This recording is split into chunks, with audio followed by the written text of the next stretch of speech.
So in this video I'm going to show you how to introduce a little bit of randomness into the video.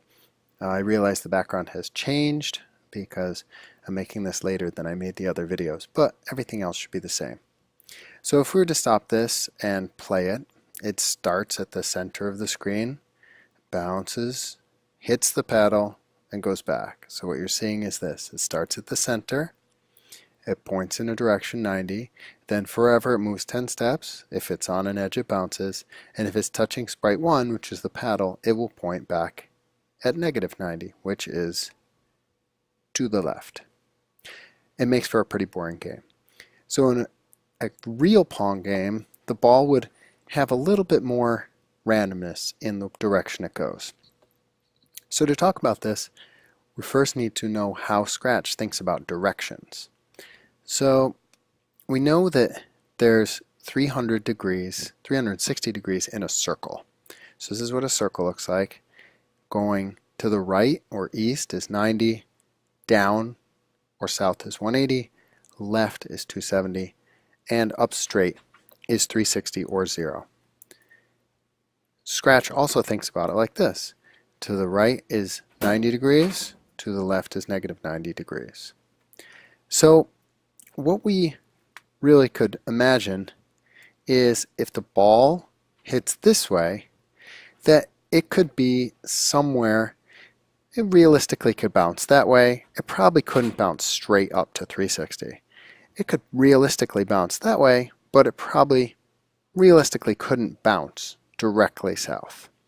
So what we have is a range between 360 minus 30 degrees, so over there, and 180 plus 30 degrees, which brings you to 210.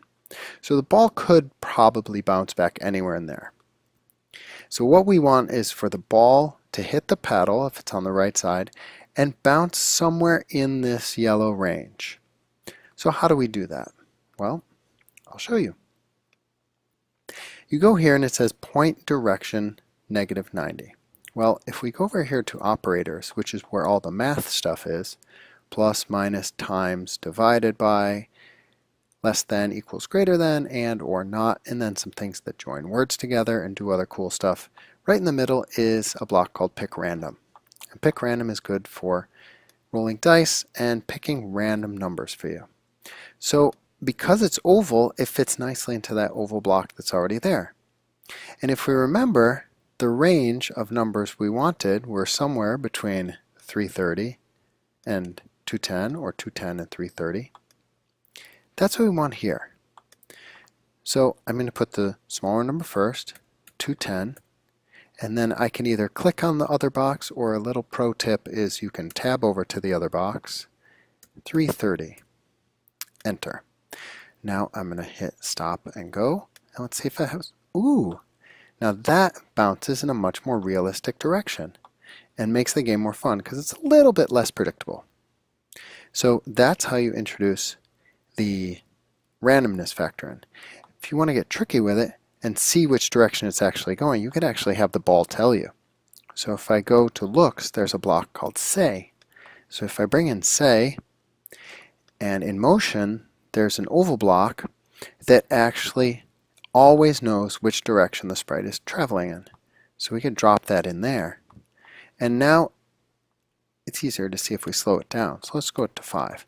If we let it go now, it tells you what direction it's moving in.